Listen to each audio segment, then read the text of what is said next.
melampaui segala akal.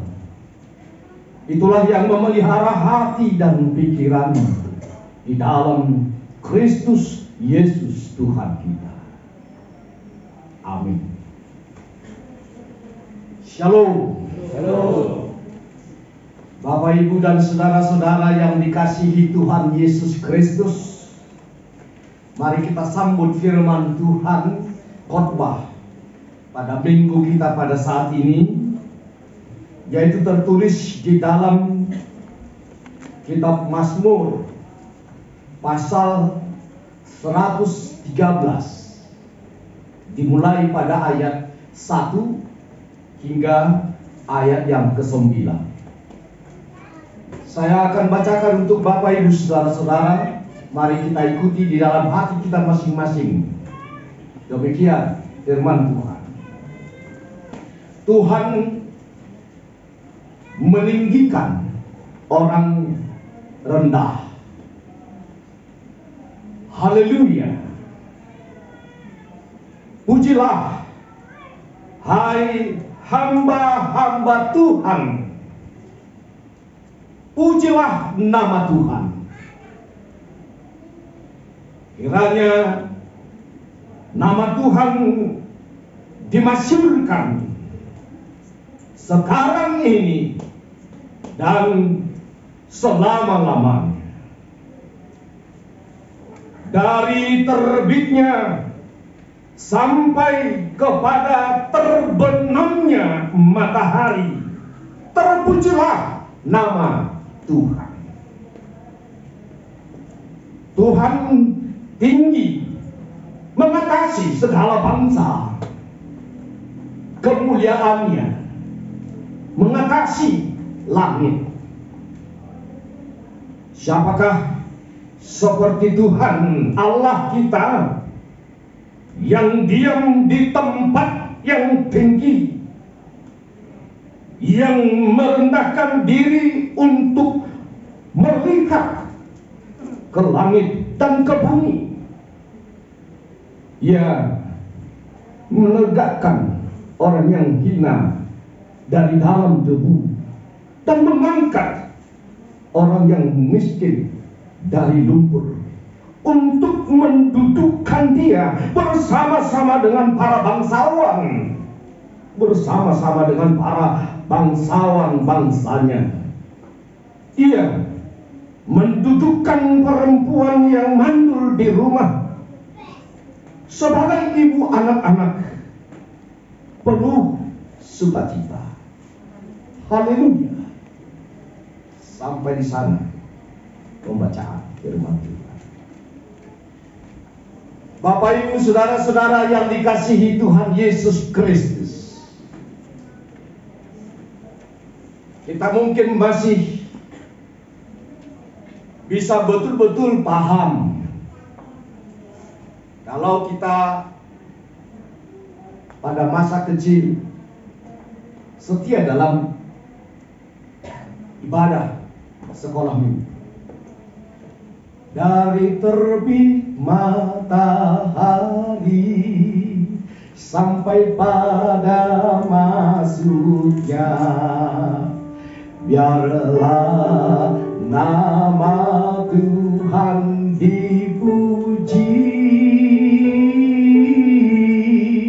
Dari terbit matahari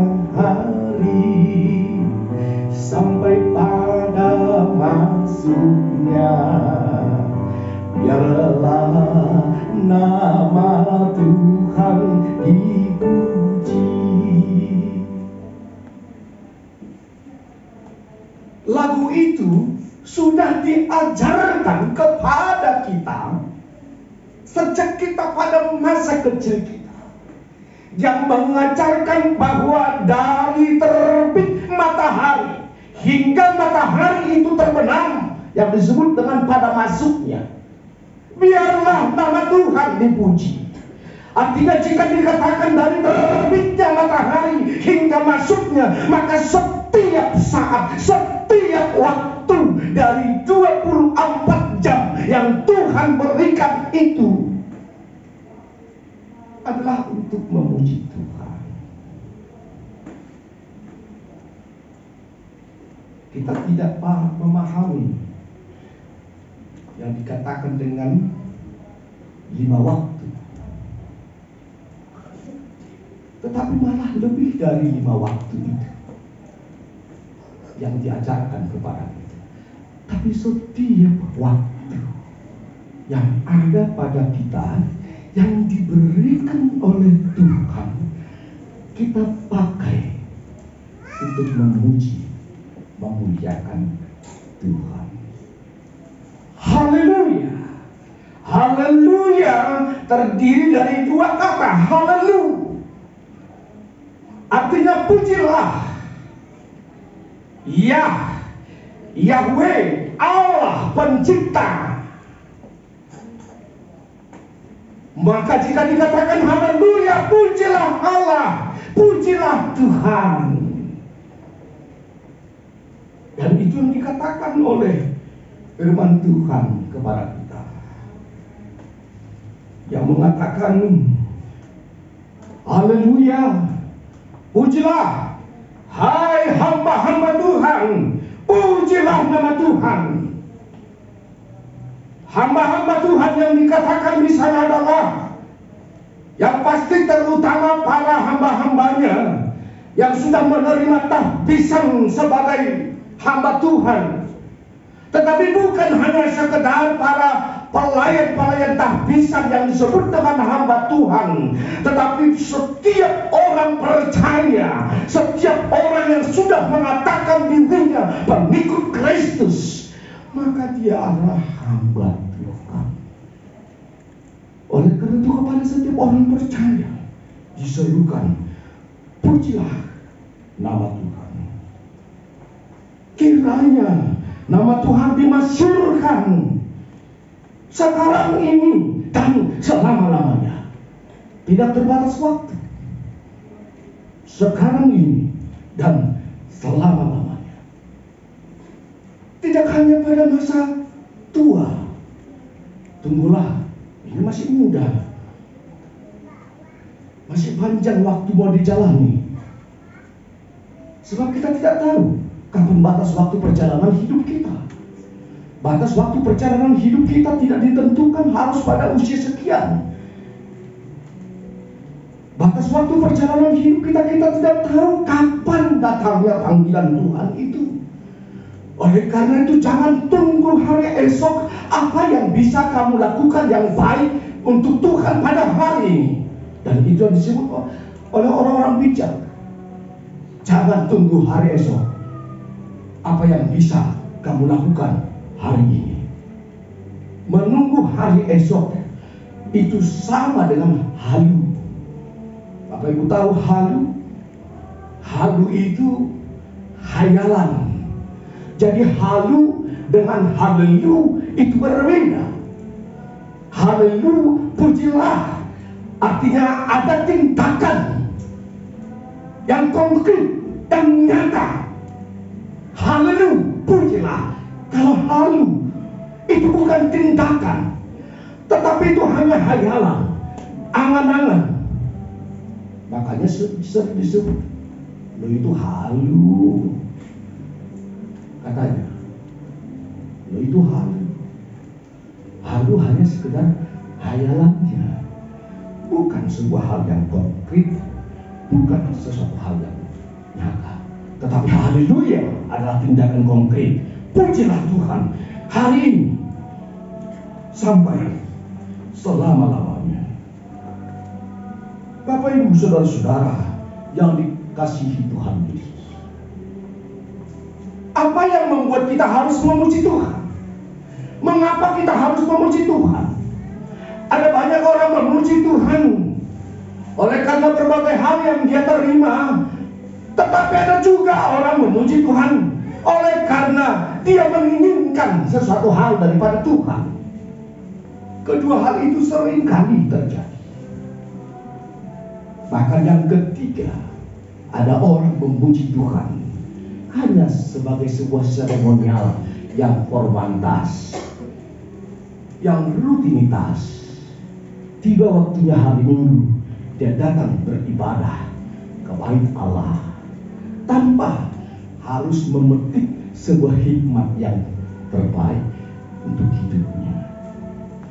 Tanpa sebuah pertumbuhan iman, karena dia beribadah hanya sebuah rutinitas, hanya seremonial saja, hanya formalitas saja, yang disebut dengan D3. Datang, duduk, diam.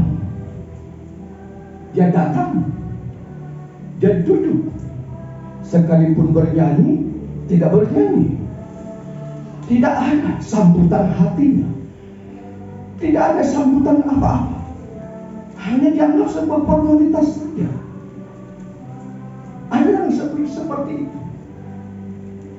Ada juga orang yang beribadah kepada Tuhan, memuji Tuhan, karena dia menginginkan sesuatu hal daripada Tuhan. Ya Tuhan, aku memuji Engkau, berikanlah pekerjaan bagiku. Itu sebabnya orang sering mengucapkan terima kasih. Kita menerima gereja, kita menerima ucapan syukur, ucapan terima kasih dari keluarga A. Oleh karena dia menginginkan supaya dapat pekerjaan.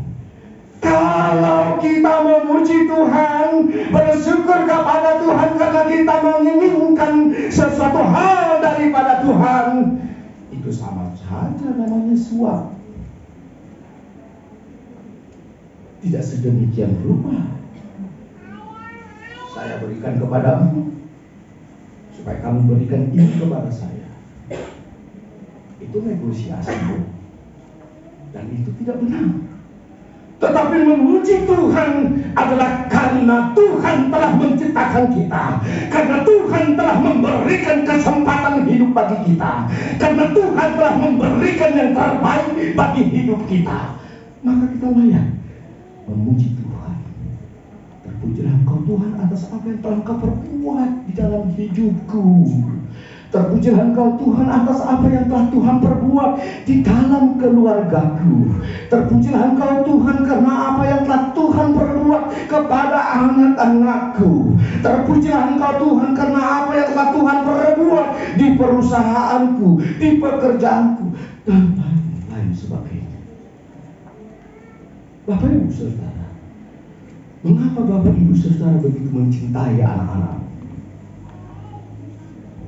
Apakah engkau sebagai seorang ayah, sebagai seorang ibu, engkau mencintai anak-anakmu supaya nanti pada masa tuamu anak-anakmu bisa membuat yang terbaik kepadamu? Hanya sekedar itu sajakah? Apakah engkau membuat yang terbaik kepada anak-anakmu, melakukan yang terbaik kepada anak-anakmu, mencintai, menyayangi, mengasihi anak-anakmu hanya karena ingin mengharapkan imbalan daripada anak-anakmu kelak? Salah sebagai orang tua. Salah.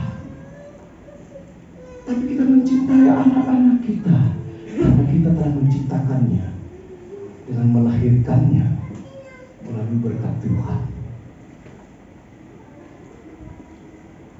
Sebagai seorang anak, apakah kita mencintai orang tua kita, mengasihi, menyayangi orang tua kita, supaya kita diberikan jajan, supaya diberikan warisannya? Salah. Tapi kita menyayangi, menghormati, mencintai, mengasihi orang tua kita karena melalui orang tua kita itu Tuhan telah berbuat yang terbaik sehingga kita ada, kita dilahirkan, kita disusui, kita diberi makan, kita disekolahkan, kita diberikan pakaian yang layak. Banyak hal yang diperbuat oleh orang tua kita kepada kita sehingga kita begitu mengasihinya, begitu menghormatinya, begitu mencintainya. Demikian juga kita.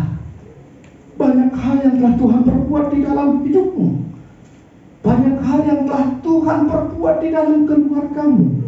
Oleh karena itu pujilah Tuhan. Dan tiada bandingnya Allah kita. Siapakah seperti Tuhan Allah kita yang diam di tempat yang tinggi, yang merendahkan diri, untuk melihat ke langit dan ke bumi. Dia berada di tempat yang maha tinggi, tetapi dia menoleh ke bawah melihat kita, menggembalakan kita, memelihara hidup kita, menegakkan orang yang hina dari dalam debu, dan mengangkat orang yang miskin dari lumpur. Bapak Ibu Saudara tahu bagaimana latar belakang Bapak Ibu Saudara sekalian. Saya yakin saudaraku tahu dan sadar apa latar belakang hidupmu. Tetapi apapun latar belakang hidupmu, bagaimanapun kesusahanmu sejak masa kecilmu, tapi hingga saat ini Tuhan masih memelihara hidupmu. Hingga saat ini Tuhan masih memberikan yang terbaik kepadamu. Bahkan Tuhan yang mengangkat harkat martabatmu. Sehingga sultan dulu. Emang gak kenal aku sama dia? Bukan dia. Bapaknya, mamanya, punya bukan halnya bagaimana dulu hidupnya. Bukan hanya dia, semua abang-abangnya, kakak-kakaknya, bapaknya, mamanya, punya bukan halnya. Nah, sekarang ini itu sombong congkak itu. Ini sekarang baru congkak dia sombong. Makanya dikatakan dia siang langit. Tahu siang langit? Siang langit itu mencium, sehingga dia jalan pun seperti ini dia. Lubang hidungnya naik ke atas oleh karena kecongkakannya.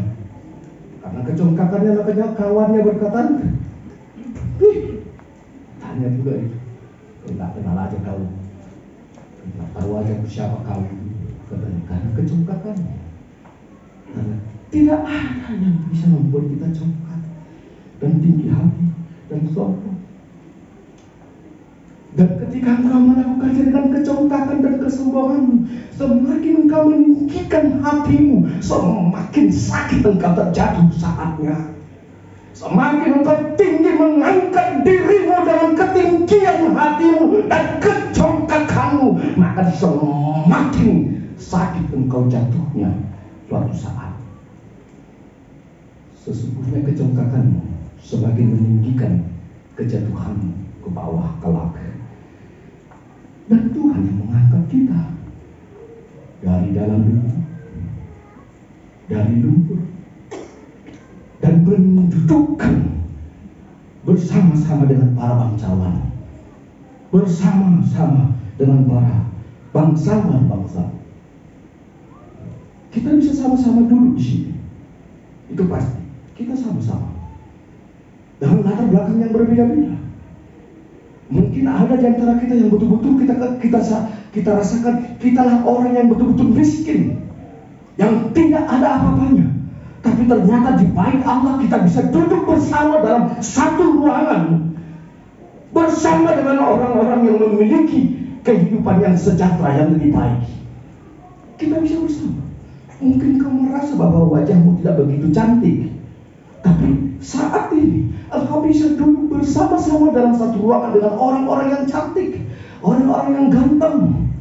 Mungkin kamu merasa dirimu tidak begitu pintar, tapi saat ini engkau bisa duduk bersama dengan orang-orang yang pintar, bahkan yang sarjana sekali.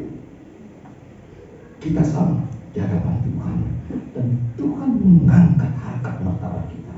Ia mendudukkan perempuan yang mandul di rumah sebagai ibu anak-anak penuh sukacita. Lihat Sarah, 91 tahun umurnya, dia melahirkan Ishak. 91 tahun. Seorang perempuan yang dikatakan mandul, yang membuat perempuan lain merendahkan dirinya. Engkau perempuan tidak berguna, engkau istri yang tidak berguna, engkau istri yang tidak bisa memberikan keturunan. Tapi Tuhan menjawab tidak. Dalam keluh kesahnya, dalam kesedihannya, aku perempuan yang tak berharga, aku tidak memiliki keturunan, aku tidak bisa memberikan keturunan. Tapi jawaban Tuhan tidak. Engkau yang merasa dirimu tidak berharga, tapi di hadapan Tuhan engkau berharga.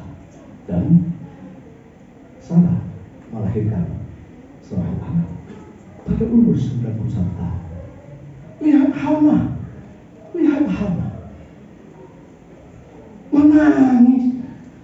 Dia datang ke bait Allah. Dia bersujud di altar bait Allah. Dengan tangisannya dia berseru-seru kepada Tuhan, pandanglah aku Tuhan, lihatlah aku. Betapa orang-orang telah merendahkan aku. Dan Tuhan memberikan keturunan kepadanya. Dan Tuhan melahirkan seorang anak, Samuel. Bapak Ibu, saudara-saudara, yang dikasihi Tuhan Yesus Kristus, apapun pergumulanmu pada saat ini, apapun kesulitan yang kau hadapi, apapun beban pikiranmu pada saat ini, haleluya, terpujilah Tuhan. Biarlah kesulitan dan beban hidupku yang ada saat ini semakin menguatkan aku, semakin membuat aku kokoh dan teguh.